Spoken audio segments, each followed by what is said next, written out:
Borderlands 3 has changed a lot over the years, and that being the same case with the utility of weapons and vault hunters, I want to make you guys a coordinated list of the top 3 best builds for Zane in 2022 and the near preceding future. Now, with Borderlands being on the tail end of its life / dead and with no foreseeable updates to come, these are going to be the 3 best builds based on their utility, their damage, and just their easiness to use. So I hope you guys enjoy.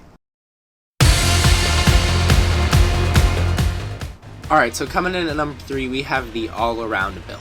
Now this one doesn't have a specific video or a content creator. All it is you use Zane's most basic setup to achieve the most consistent damage results by just taking advantage of all of the current meta weapons and items just in the game.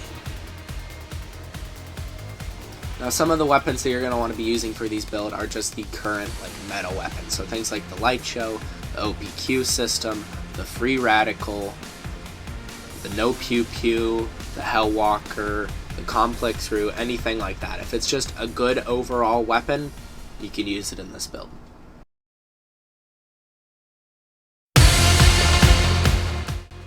And for number 2, we are of course going to Moxie's Boresplosion build.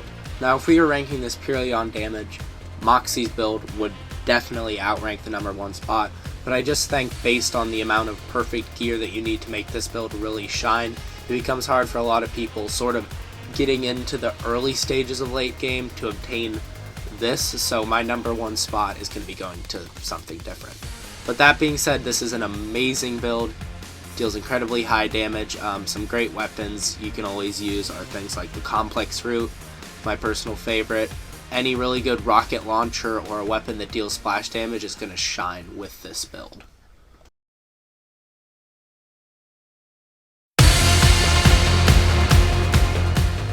And the number 1 spot for the best Zane build, in my opinion, is going to go to my clone cannon build. Or for that matter, anybody's clone cannon build has gone through many different forms, just a clone build in general. This thing does incredible damage, melts raid bosses, is consistent, easy to use, and honestly makes you feel like you're cheating the game at some times, because all you need to do is put your clone down with a decent enough weapon and he can play the entire game for you. So sometimes it's not the funnest, but I still always enjoy just running around with my clone, shooting things, letting him distract enough of the enemies at one time, and just killing them. So some amazing weapons to use in this build are things like the Light Show, Sandhawk, Super Ball, Free Radical, Torrent, just really any decent weapon, but then there are particular splash damage weapons because that's what the clone can deal the most damage with. Hey, if you made it to the end of this video and you want to see more content or just enjoy what I do, please leave a like or subscribe. It helps out a lot and it tells me what you guys like seeing. Thank you so much, and I'll see you in the next video.